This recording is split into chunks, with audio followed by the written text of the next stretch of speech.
Good Saturday afternoon, everybody, and welcome to the Marketing Corner. Guys, we're going to be 3 for 3 for today after having Steve Nunez, Meredith Martyr, and we have Mark Enzor from Geeks to You as our special guest. But first, let me introduce our co-host, good buddy of mine, unfortunately, he's a Diamondbacks fan, Roger LaFay. How you doing? I'm doing fantastic. Thank you very much. Yeah, I've been super excited for this, Roger. I'm looking forward to it. Excited to this. I know this may have been something you weren't looking forward to because you had a big golf day yesterday. Yeah. Bunch of prizes. And then you went and saw your Diamondbacks yesterday. So thank you for being here. You're welcome. You look Thank you very a much. little tired, so sip on your soda throughout the show.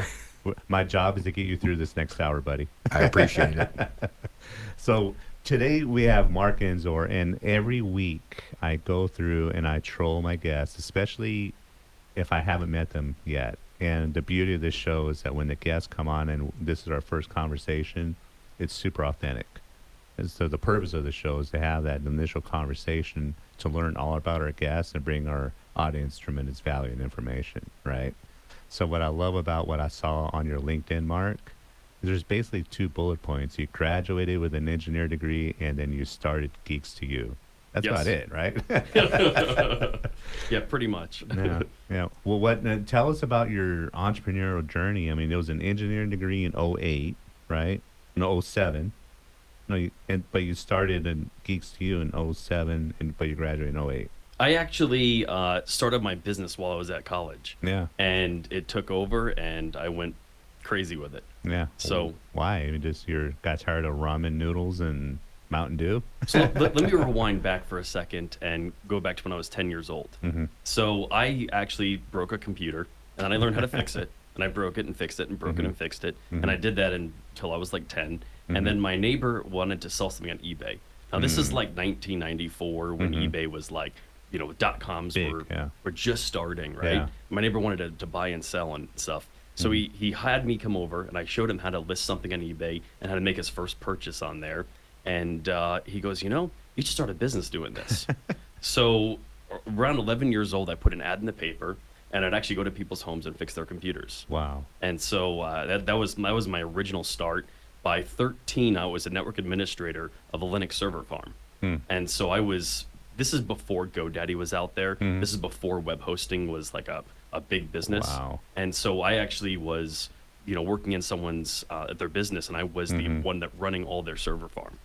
So when you went to college, you pretty much knew that this was going to be your career path, or was it just an affirmation? No, actually. Yeah. I actually came out here for optical engineering, and so I was studying on that. And I had a job at an engineering company here in town, and my boss was celebrating his 10th anniversary of the company. And I was, chiding him, and I was like, you're looking forward to your next 10 years? Now, this is a guy I really looked up to.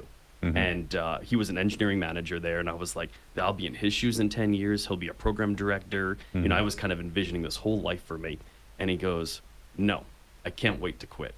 Wow. And I was like, what? Wow. And it was like one of those head-turning moments. I was like, what did you just say? What? And he was like, yeah, I don't want to work for someone my whole life. I want to start a business. And I was like, oh, you want to start an engineering company? Let's go. Like, Yeah. I got some good ideas. I'm sure you have some. Let's put some together. Yeah. And he goes, nah, maybe landscaping.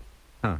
And Wow. I just lost my entire brain right there. Wow. I tossed and turned all night long. At around 5 a.m, I posted an ad on Craigslist to help people repair their computers. And within 6 months, I quit my job, and I was full steam ahead with it. Wow.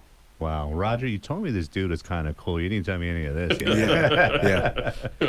So real quick, before we get to the next question, if anybody out there is listening and you got a question for Mark, call in 520-790-2040, not just about his tremendous entrepreneurial journey, but one of the topics we're going to hit today is about cybersecurity, which is a huge, huge issue for every single business out there, right? So why don't we get into a little bit of that right now? I mean, tell us a little bit about why a business really needs to have this on their radar first, and, Sure. Yeah. So around 2018, hackers figured out that they could make money hacking. Prior to that, they really hadn't monetized it. And so since 2018, they invented something called ransomware. And ransomware is a little virus that goes on your computer and encrypts all of your files, and then you have to pay them to decrypt the files. They use heavy encryption that is rarely ever broken. It's not common. If you got ransomware, your chances are you're not going to get your data back from them without paying. So they turn that into a business. The person who invented the software goes, okay, I could start this as a company and ransomware many people, but why don't I try franchising this? So they actually used a franchise model. Wow. And so they enlisted hackers around the world to say, I'm going to write the software. All you have to do is deploy it, and you have to kick me back 20% of the profit to pay for the software. So if, you know, they have teams of customer service people that are out there collecting the payments, giving them decryption keys and all that stuff, and they basically just rake money.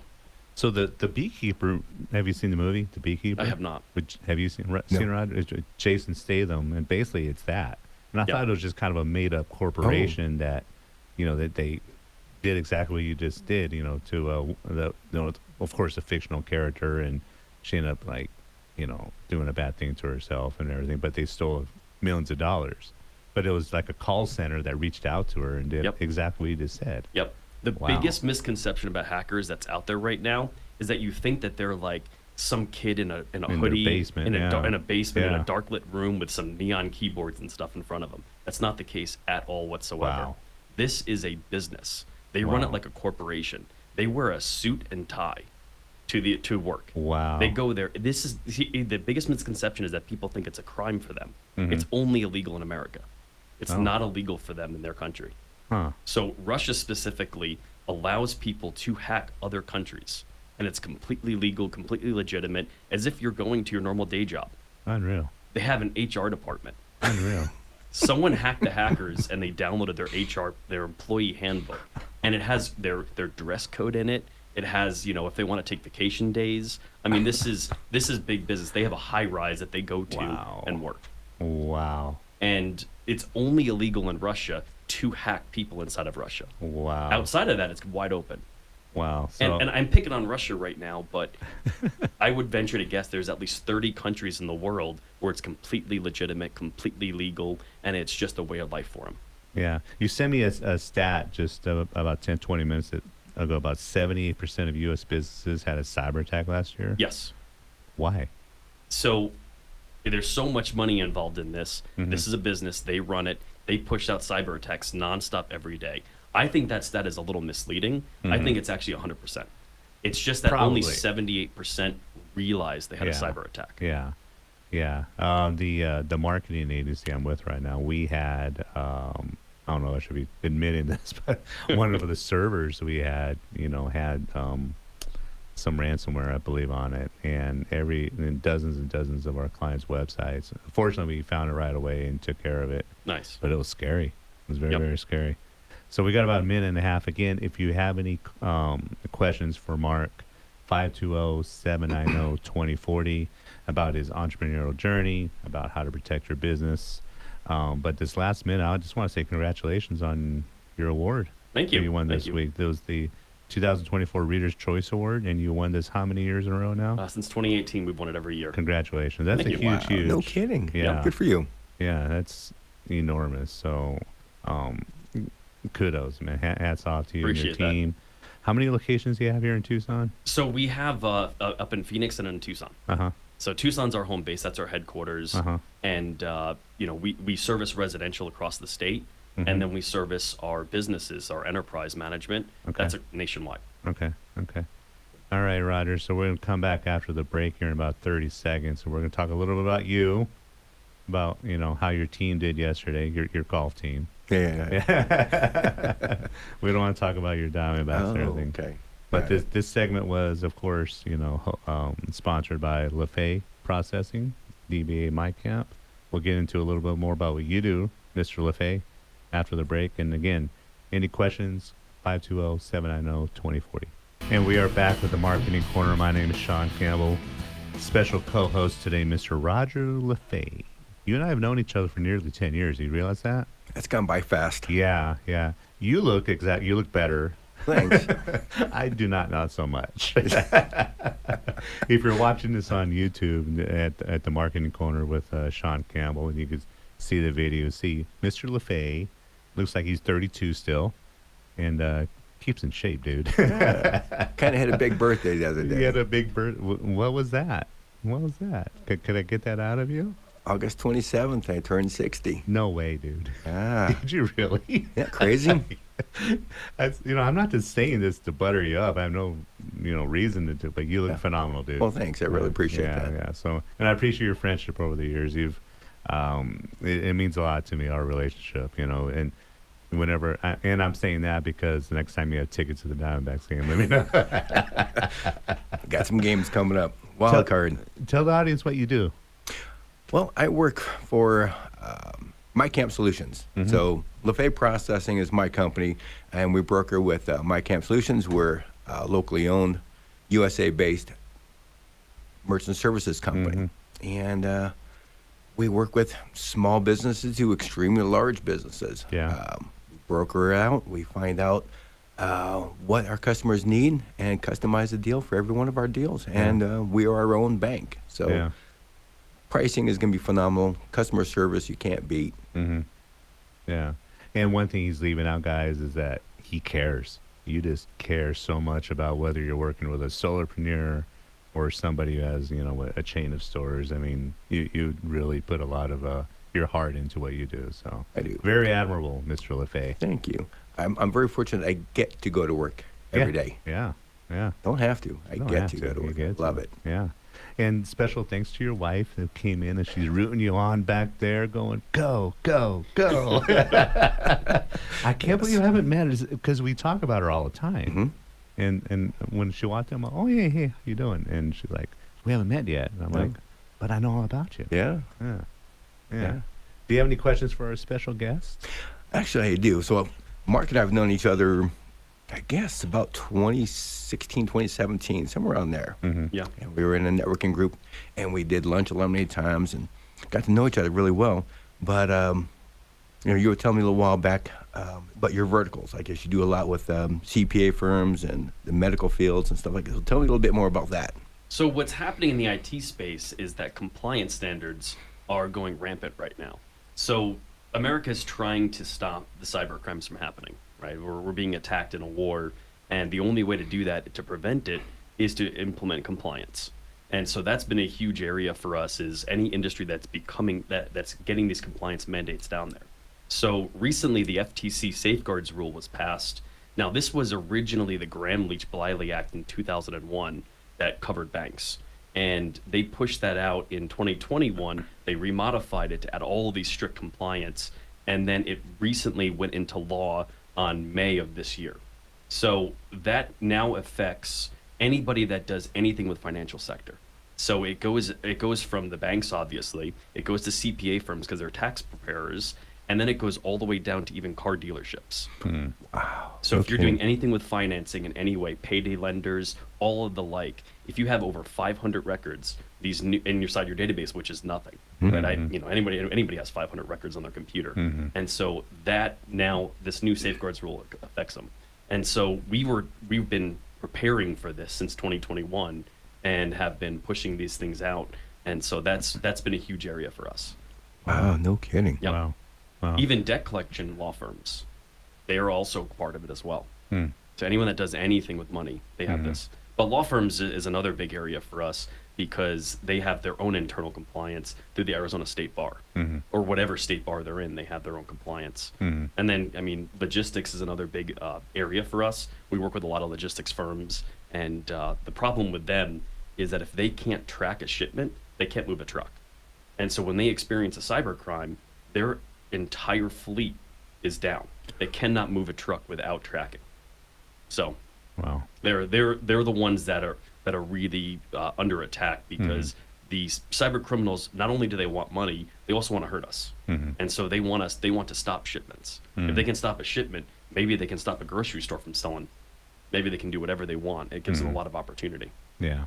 I was going to try to save this for the last segment, Mark, but with all the small business owners and entrepreneurs out there, I hope that every one of them, has this in the forefront of their mind.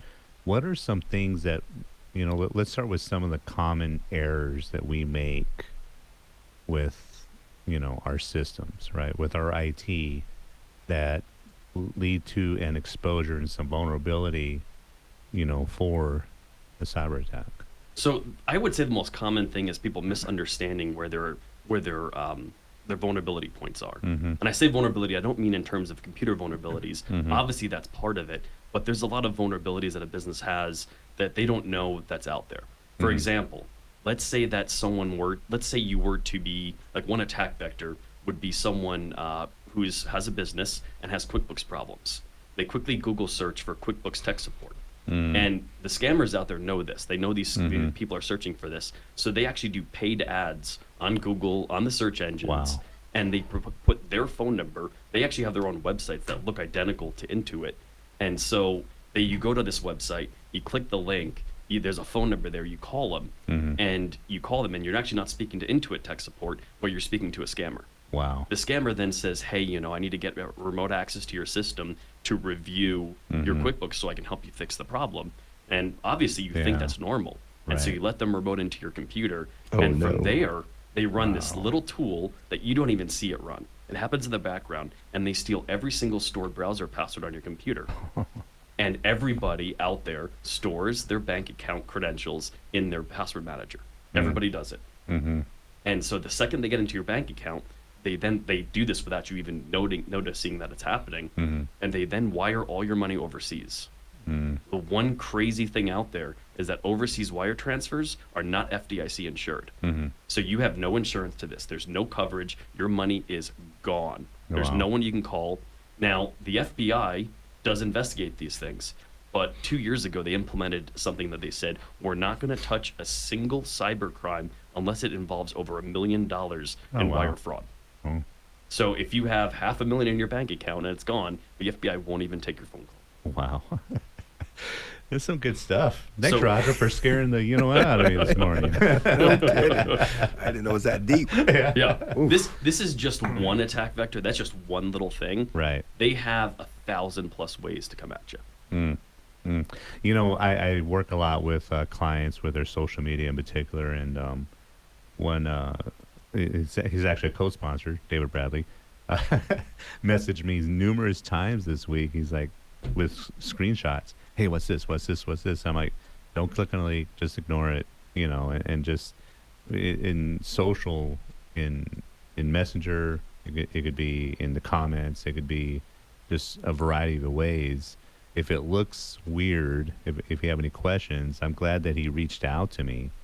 But 99.99% of the time, it's a scam. It's someone trying to, this is what you were saying, Mark, get their passwords, get into their accounts and kind of take it over, and then use that, and set a ransom for, hey, if you want your Facebook business page back, it's going to cost you X amount of dollars. There's even a restaurant Yeah. right here in town that their social media was hacked, and they posted really nasty stuff on it, stuff that would cause people to picket outside their business. Oh, no. They definitely have, they went after those crowds and put some really Yeah. racially charged content out there. Wow. And so, ultimately that restaurant, they shut their doors. Now, I'm sure it probably may not have been due to that, but the statistic that's out there is 60% of their businesses close their doors within 6 months of a cyber attack. Jeez. So this isn't quite public, but it's becoming more and more common. You remember Old Tucson Studios? Yeah. Yeah. So during the pandemic, when they shut their doors, they actually had a cyber attack just before that. They lost all of their digitized footage historically. Oh, no. So- Oh my gosh. Yes. So Wow. I'm not saying that they closed their doors because of the cyber attack, but it did happen right before. Yeah. Wow. Wow. So, what are some things that is a matter of putting together better processes, best practices, or is one of the first calls from a small business who has these vulnerabilities is to simply give you a call first? Yeah. So our process that we do when we have someone that's looking to wonder like, hey, I need to do something about Yeah, this. yeah. So we do what's called a cybersecurity audit. We look at their systems. We figure out where are the vulnerabilities in your business. Think of your house, right? If you want to secure a home, it's a really easy concept. Lock your doors, lock your windows, get an alarm system, right? Right. So we have to look at it from that perspective of your network. of your computers, of your data specifically, of your bank accounts. What bank accounts are you with? Where is that money hosted? Are you being proper with it? Are you making sure that you do have FDIC insurance on there? Do you have cyber insurance? Things like that. And so we look at it from a very holistic approach on there. Wow. What are some more positive things, like, someone right now listening, whether it's on the podcast or listening right now, if they're in front of their workstation, is there anything that they can kind of check out right now? One of the easiest, simplest things you can do that will reduce a cyber attack by probably 50% is implementing multi-factor authentication. So MFA is what we call it. And so how when you log into your email or your bank account and you get a text message code? Yeah. That's MFA. Okay. It's a secondary authentication. Okay. Now, the area where this fails is that people are becoming so common with their MFA right now that everybody has it. I have an app on my phone that has at least 100 codes in there alone. Yeah. Every website, every service always has an MFA. And it gets really easy for people to let the hackers in with a fake MFA prompt. So one of the other things to be cognizant of is that attackers do what's called a SIM jack attack. So for example, when you get that text message code, that text message is being delivered to your SIM card.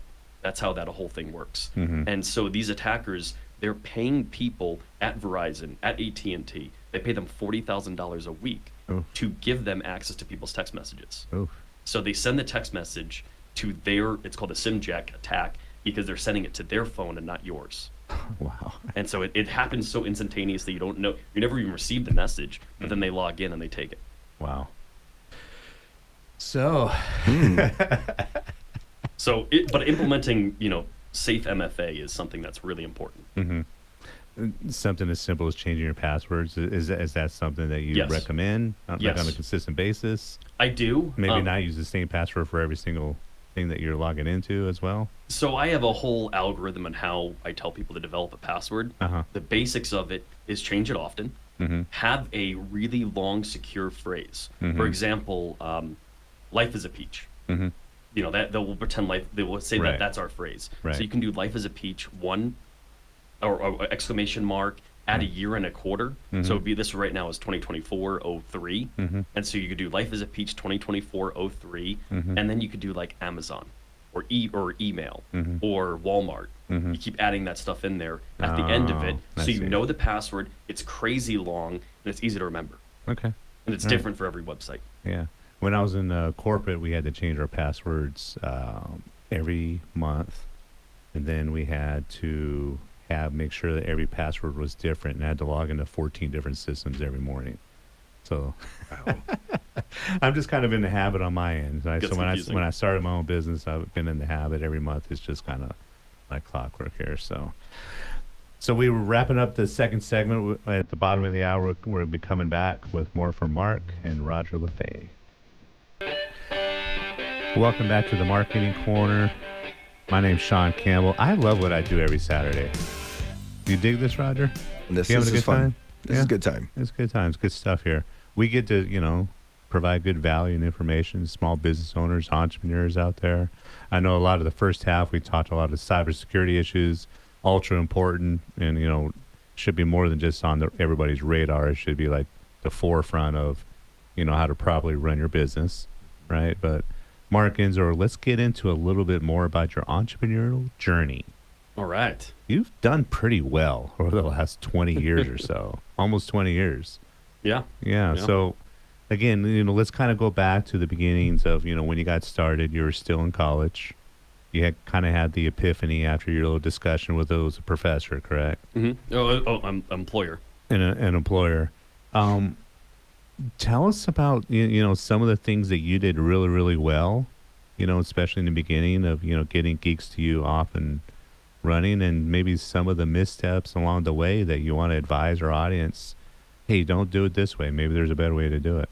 So I'll let you in on my biggest secret. The secret sauce. This is my secret sauce. There you go. All right. And a lot of business owners out there and especially in the IT segment, every one of them is looking to hire an all-star. They're looking to bring an all-star on their team, right? That is impossible unless you're the New York Yankees, all right? It doesn't work that way. What you can do, though, is you can become a training institute in your business and create all-stars. I got chills. I love that. You know, you have no idea how much I appreciate that. Yeah. You have no idea.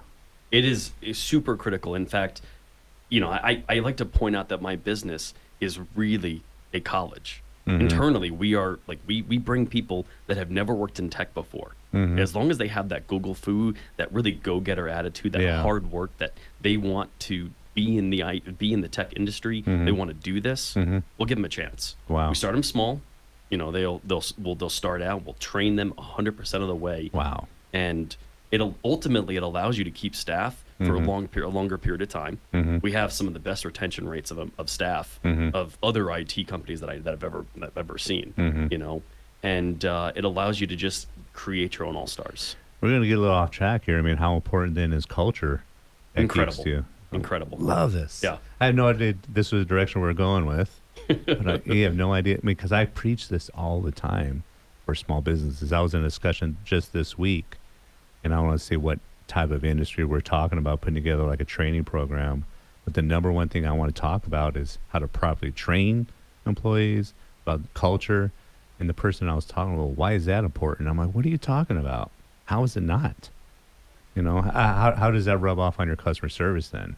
I think that we have the best customer service there is in the industry. Yeah. You know, we literally hire people that have customer service. That's our number one question on every single interview is, how would you rate yourself on a 1 to 10 on customer service? And anything less than a 10, you're not getting very far with us. When you realized you couldn't hire that all-star, that you weren't, like, quote unquote, the New York Yankees, you know, did you go to anybody for advice on how to put together this program? Or, I mean, how did you come up with this idea? It's like, look, you know, I can't hire, you know, or I can't hire the Aaron Judge, but I got to hire a lot of guys that hit 280 and steal a few bases and play good defense. Well, it's almost like you want to hire Aaron Judge, but you want to hire him in the farm system. You don't want to hire Aaron Judge at 32 years old You want to when you're going to pay him $800 million, yeah, you know, for the last 10 years of his career. Right. You want to catch him when he's 21. That's the goal. So you have to really interview well. And you're gonna have some bad apples that come through your interviews. Right. You gotta fire quick. What is it? Hire slow, fire quick. That's always you know, one of those coachable things. Yeah. But I mean, we've had a stellar business coach over the years that really helped us work this out and work on our training program. And you know, just having that the director of operations that is able to implement and work those things, it's been a huge help. Yeah, yesterday I was on a panel at the University of Arizona. It was a college immersion day, and one of the topics of discussion was what makes a good resume. So when a resume comes across your desk or your HR, you know, the people that are, you know, reviewing those for you, Mark, what are some of the things that they're looking for, and what are some of the red flags on a person's resume? So the red flags is easy. Misspellings, dates that don't match up, things that just seem out of order. That's all easy. Like errors, those matter on the resume. That's really what we look at the resume for, is for errors. I'm not going to sit there and say we don't read the resume, because we do. But what's more important than the resume is the cover letter. If someone sends me a cover letter that says, this is my dream to be in this industry, I want to do this, I will do whatever it takes to get this job. You got an interview, guaranteed. Yeah. I like it. Yeah. There was 2 people in corporate that was on this panel, and then there was me. My answer to that is like, I don't really look at their resume. I throw it in the trash, and I just want to talk to the person. Maybe not the greatest advice. Yeah. But I want to see what that person's made of. I want to have a genuine conversation with them that's totally off script, and see how they you know, work on their toes, so to speak. Yeah. Do you have any questions about this whole process, Mr. LaFay? Well, and I've got a lot of different questions for you, but trying to stay with this topic here. No, the business coach you were talking about, I think we've all have worked with him, and he's given a lot of good golden nuggets to all of us over the years. Oh, yeah. And you can say his name, give him a plug. Oh, I know what you're talking about. Bellows. Yeah. Paul If you're Bellows listening, thank you. Yeah, Yes. Mr. Bellows is. I've had the pleasure of talking to him a few times, and Quite the my guy. brain's tired after I talk with Paul Bellows. Yes. It's literally, I just want to go home and sleep. The guy's phenomenal. You know, it just poof. Yeah. Yeah, I'm gonna charge him for that little plug. There you go. He's gonna get an invoice. Like, what's this? Perfect. No, I think he's I'll pay it. You better. great guy, great connector, and Yeah. Yeah. definitely, like I said, Mark and I have known each other for about 8-9 years now, and just watching his business grow. Yeah. A lot of us from the little tidbits of information that Paul would give, and during that time, I remember asking, "What did he tell you that Because I'm like, obviously, I missed it. It went over my head. And after having chats with you and a few others, I'm like, oh my gosh. So, I'm really excited for your family and the growth of your business, and I'm very fortunate that I get to be your credit card processor. Yes. Oh yeah. Yeah. There's that little The best out there. I Thank might you. add. as well. He's, we get lots of cold calls and emails from credit card processors, and the amount of shysters in the industry, it's Oh, my enormous. Yeah. But Roger is one of the true ones. He's all right. He's all right. Yeah. So when you went to scale your business, there's obviously a point where like, hey, we're just one location. Now we needed multiple. We need to go to Phoenix. I mean, we'll get into more of that after this segment, but when was that point? Was it just, the amount of work coming in? You needed more employees. I mean, was it Paul that helped you at that point and how to scale your business? Because to me, that's always been one of my personal, obstacles is when should I hire that next person? What was it based off metrics? Was it based off feel? What was that? So we developed a number of KPIs in-house, key points of interest, right? Mm. We have all these things. We actually know our average time to hire. Oh, wow. And so that it allows you to say, you take all your staff members and all the amount of months that they've been at the company, and you divide it by the quantity of staff, and it gives you this number, like 2.5, which means you need to hire someone every 2.5 months. Interesting. It's simply because you're going to have some churn of them staff, but you're also going to have new people you're hiring. And so it allows you to kind of say, well, it's been 2 months. I should probably get on the ball because it's going to take a month to hire someone. From the time that you post on, Indeed or wherever you do, Right. to the time that you actually get interviews done, the time you make a pick, it's like a 30-day process. Wow. And so if you start that when you need to hire someone, you have a problem. Wow. You're behind the ball. Yeah, this is some good stuff. I know we pivoted from the cybersecurity aspect of it from the first part. We're going to get more into Mark's entrepreneur journey after this last break. And welcome back to the last segment of the Marketing Corner.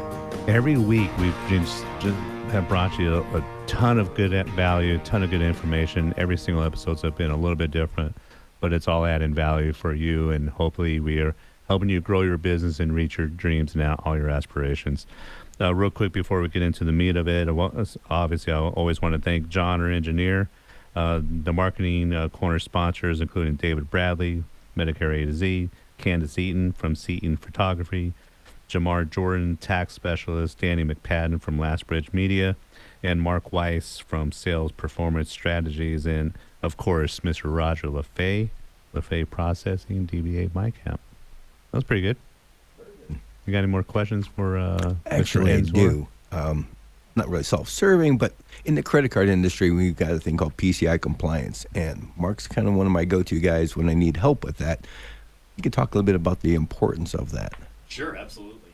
So this is critical for your business because of two things, and Roger will back me up on this. You'll pay a fine if you don't do your PCI compliance.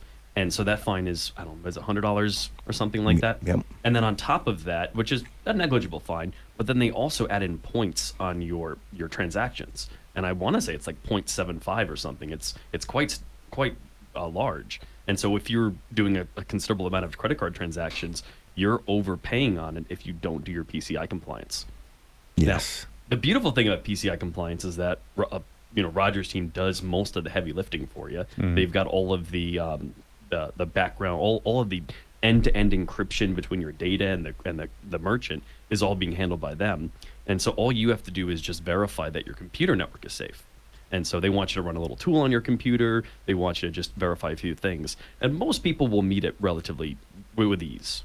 It's not that hard to achieve it. Correct. Yeah. How many employees do you have, Mark? I got 35. 35. So are you, what's your title and you're president? Yes. Is that right? Yep. Do you see yourself as more of the visionary or more of the integrator of your organization? Definitely visionary. Do you have an integrator? Do you have Oh a yes, guy who? it's critical. Have you ever looked at the I forget what kind of what the chart is, but it had the disc chart. Yeah. The, Yep. You know, Yep. I'm in the far upper right corner, which is like perfect for visionary. Yep. And my number 2 is in the bottom left corner, which is perfect for people that actually can do the implementation. Is the title for your integrator more like a CFO? I mean, the CFO, COO, maybe, or Director of operations. director of operations? Yeah. Yep. How often do you guys butt heads? You know, a little bit, but not too often. Yeah. You know, a lot of it is more like we recently pushed out what's called we call residential MSP, which is a managed service plan for residential customers. And so, for example, if they wanted to protect themselves, they could get a plan like this. Yeah. And so I saw the opportunity, and I gave them like, you know, this is what I want this thing to look like, and I said go. And I didn't check back in. And they came back a month later and had it implemented. Yeah. And had sold it, and it was, you Nice. know, Yeah. it was a great launch. Yeah. It came out perfect. Yeah, but that kind of relationship in an organization, you know, as big as yours, is absolutely vital, I Yes. believe. Yes. Because if you just have one or the other, I mean, I don't know how well the opportunity for success will be. Mm-hmm. Do you have any like do's and don'ts from somebody who's maybe at their stage, not just in IT, but in any industry where they're like, hey, it's time to grow? What are some of the things that you did really well during your growth time, you know, when you scaled? And what are some things that you would recommend, hey, maybe don't do this? So you got to come up with a plan Mm-hmm. and then get the heck out of the way. Well, Let yeah. your team implement it. Yeah. That's critical. Yeah. I mean, I'm one of those guys where it's not native to me. Mm-hmm. I want to be the hero. I want to be the champion. Yeah. I want to. A true visionary Yeah. right there. Yeah. I Yeah. see this. I see the opportunity, and then Yeah. I want to build it out and do it all myself. Yeah. And I can't. Yeah. I literally can't do anything. Yeah. And it's really, really frustrating because it goes against my nature. Mm-hmm. But there's a great book, Who Not How. Yeah. Oh, yeah. And yeah. I mean, that Yeah. that explains everything. Yeah. And so it's all about just come up with a plan and then get the heck out of the way. Mhm. Let them do it. They're Yeah. going to fail, Yeah. but you have to pick them up when they fail. Right. When they make a mistake, then you're there to be like, okay, I see what you're doing here. Let's try it this way and that way. But if you're the one doing it because you're too much of a perfectionist, Yeah. then it won't get done. You seem very much like a servant leader, where your yeah. organizational chart is kind of flipped upside down. I mean, by nature it is. Yeah. But I Yeah. have to constantly remind myself, like, you can't do that. Yeah. You can't do that. Nope. Yeah. Nope. Yeah. Yeah. What is your biggest win since you started Geeks to You? So, biggest win. So I would say, you know, about 3 or 4 years into the company, we started doing what's called managed IT for businesses. Mm-hmm. And that is taken up, and now I think it's around 80% of the company.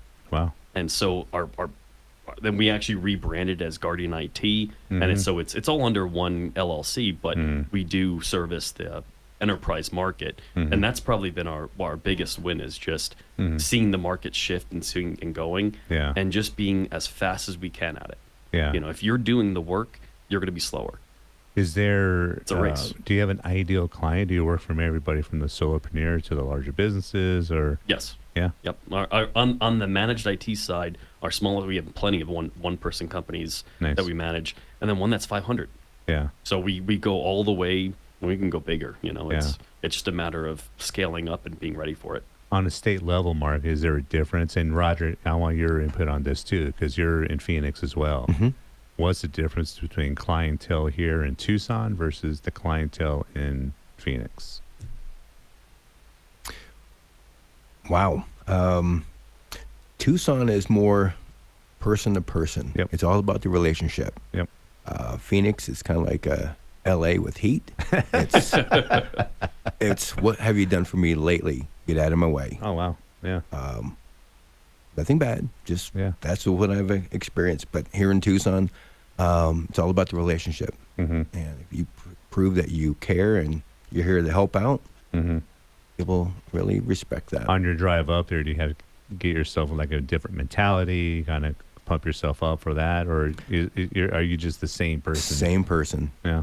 Yep. Treat Yeah. them the same. And Yeah. the facade will come down and Yeah.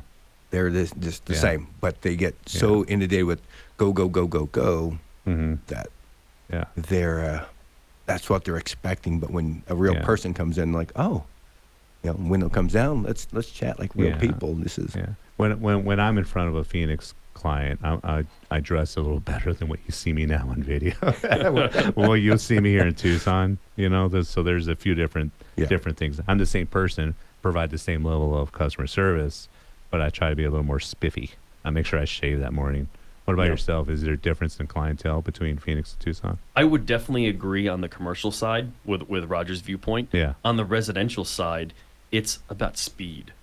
In Tucson, like on the residential side, let's say we have to get out someone's computer to repair it or something. We could be out there in 2 or 3 days, and they're happy as a They're clam cool. with that. With With Phoenix, Tucson it's time. like, what do you mean? What do you mean? Like it's 2 p.m. What do you mean they're coming at 4? I need someone here at 2:30. like, well, that's physically impossible in the Phoenix traffic, but Yeah, but you should be like parked on the corners of all the major intersections. Oh, yeah. You know what I mean? Yeah. we actually had someone that was way out in Cave Creek that hired us to go up to their house and do a data recovery at 8 p.m. at night. And then they put the tech up in a hotel room near Oh. their house, Wow. just so that way they could get the recovery done Wow. by 6 a.m. the next morning. Wow. That was a residential customer, too, I might add. wow. Well, Mark Enzor from Geeks to you. I appreciate you being here. I appreciate you taking time on a Saturday afternoon and joining us. You gave a lot of the secret sauce. And how can someone get a hold of you if they want to need a little more direction? Sure. So we got 2 websites on our residential end. It's geekstu.com, GEEKS 2YOU. And then on our commercial side, it's guardianit.com. Yeah, and Mr. LaFave, if someone needs to talk about their credit card processing. You can reach me at my phone number, 520-891-9880. Also check us out at mycamp.com. It's MICAMP.com. And next week we have Mo Russo, serial entrepreneur, good buddy of mine. And again, your brain's gonna be tired after next week's show. Everybody, thank you for joining in. We'll see you next week on the Marketing Corner.